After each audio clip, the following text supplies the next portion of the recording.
If you could tell the people about women's basketball, what would you want to say? I feel like we put our blood, sweat, and tears just like the men put their blood, sweat, and tears into their sport. I think people are respecting us how they should respect us. Yeah. I think if you ask me, I think women's basketball is more skilled than men's Really? basketball. I think so. Really? I think so. That's not a bad take. Yeah, I think That's so. not a bad. But give me elaborate a little more. Tell me why you think that. Okay, for example, if you're watching the NBA, I feel like it's a one-man show.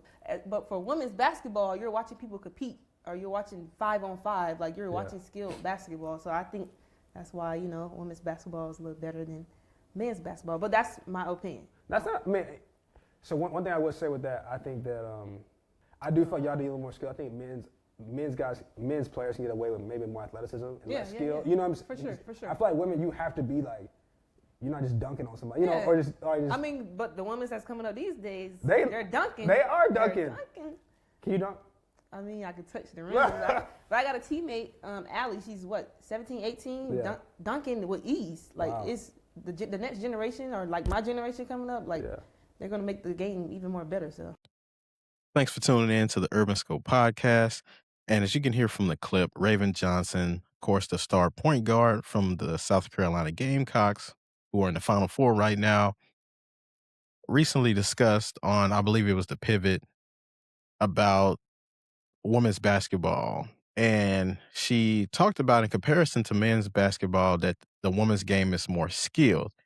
Now, just to take a deeper look at what she said, not just due to the misconceptions or the standards or the traditional values or beliefs about women's basketball, which has grown tremendously over the last 10, 15 plus years. And with the new CBA and the WNBA and what the NCAA tournament has been for the women's game, it has, you've seen the growth physically, and you've seen it with your own eyes. So, but to talk about the skill set, I think it's a little different, because we know the men's game has been advanced for a while, but it's kind of become lackluster over the past few years as far as athleticism goes. Now, the women's game has always been fundamental. It's always been about, you know, just the fundamentals of the game, dribbling, making sure you're not turning the basketball over, not being too flashy, not being too fancy with things. They've done a tremendous job of upholding those standards. Now, the men's game, comparably, they've become so advanced in ways that they're becoming very lackadaisical, or very, reckless with the basketball, or reckless with upholding their standards as far as it goes, because they feel they're getting paid a lot more now, especially with the NIL, and the NBA contracts are near $70 million a year for some of these players. So when you get a lot of money, sometimes you lose sight of things. Now, sometimes if you're doing it for less money, we obviously know you're doing it for the love of the game, because some of these WNBA stars could be doing anything else. That's why they're staying in college for 5 years, because they make more money in college than they do in the pros, unfortunately, right now. So a lot of those players are playing while they probably could have a job making $100,000, but they choose to play basketball for about $80,000 a year, which is very criminal in a lot of aspects. But with the new CBA, they've worked on that a lot better. But hopefully it keeps up trending to where they need it to go. But when I think Raven Johnson says the skill set, they're more skilled. The women's players are more skilled. I want to say that they're definitely more fundamentally sound. Now, with skill, there's different skills you can have: shooting, passing, rebounding, assisting the ball, orchestrating the offense, just basketball IQ. Now, the basketball IQ of these women are very high. So that is definitely a skill set, I think, that has been better than the men's over the last 15 years, 10 to 15 years, wherever you want to pick it. Um, and then shooting the basketball, because you have players shooting high percentages more than the men, because the women are not taking those crazy shots like the men are taking, and they're taking what the defense is giving them. The men's game, you might see a guy shoot over 2 or 3 players while he has a player open in the paint.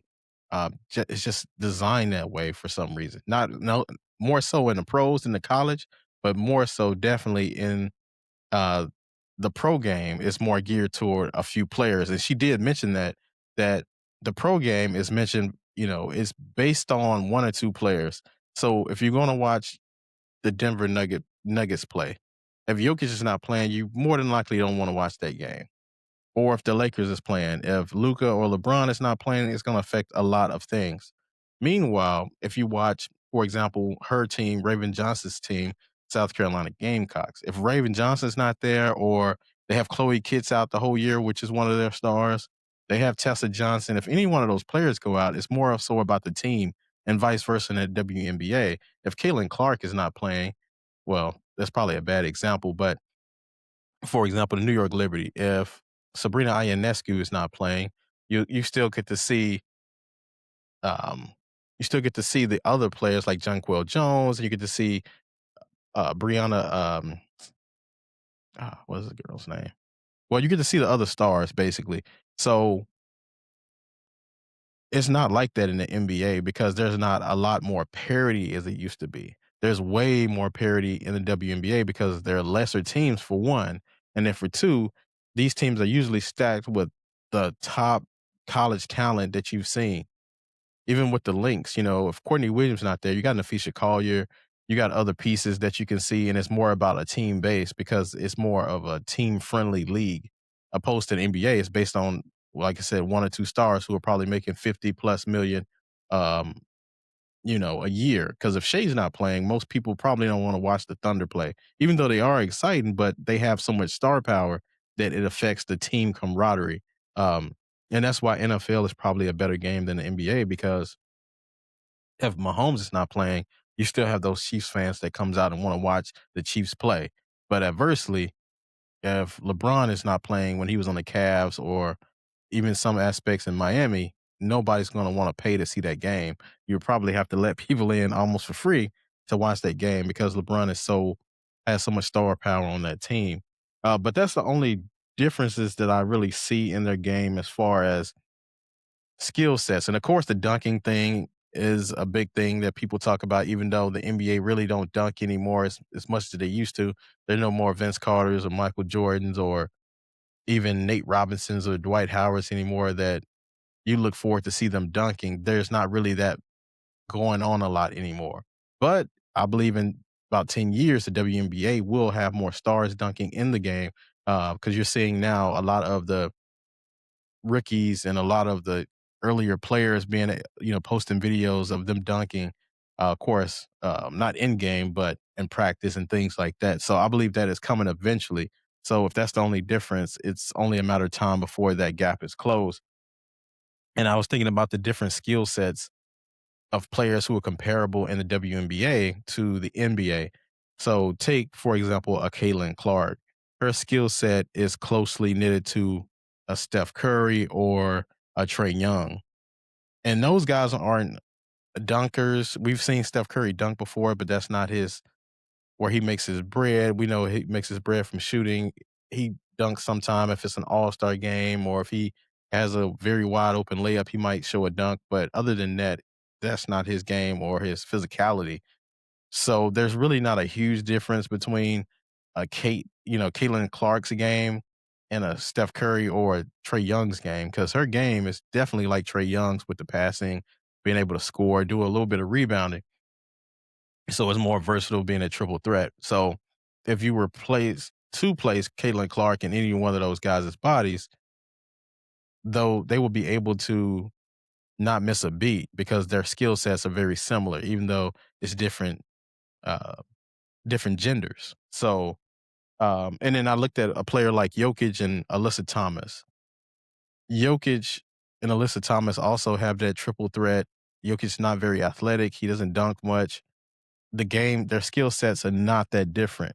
Now, this is talking about skill set. It's not talking about physicality or, body size or anything like that, but it's just comparable games. There's not a huge difference if you look beyond the biases or the gender norms or societal beliefs about women's basketball because the skill sets are still the same when you take the biases out of it and all the uh, other crap that comes with uh, the criticism of the women's game. So, and the women's game has grown a lot because people are starting to see that skill set and all the talent that they have, and people are starting to become more open to their game and put aside those biases that we've known from toxic stuff from decades and decades out. So once you get past that and you look at the skill set and you look at how much parity in the league, Raven Johnson isn't wrong. Um, I think there still needs to be more improvement on the skill set for the women as far as probably rebounding. I mean, you have people like Anissa Morrow and people like that, but as far as rebounding going, I think that's one thing they have to work on, and probably the physicality, but that'll come along eventually. But it's basketball; you really don't need physicality like it's the NFL. It's physical as it needs to be. So I think the game will catch up eventually to the NBA, just because of their high level of commitment and their high level of of just their stick to itness, if that's the word that I need to find. But tell me what your thoughts about Raven Johnson and her comments. Until next time, I'll see you next time.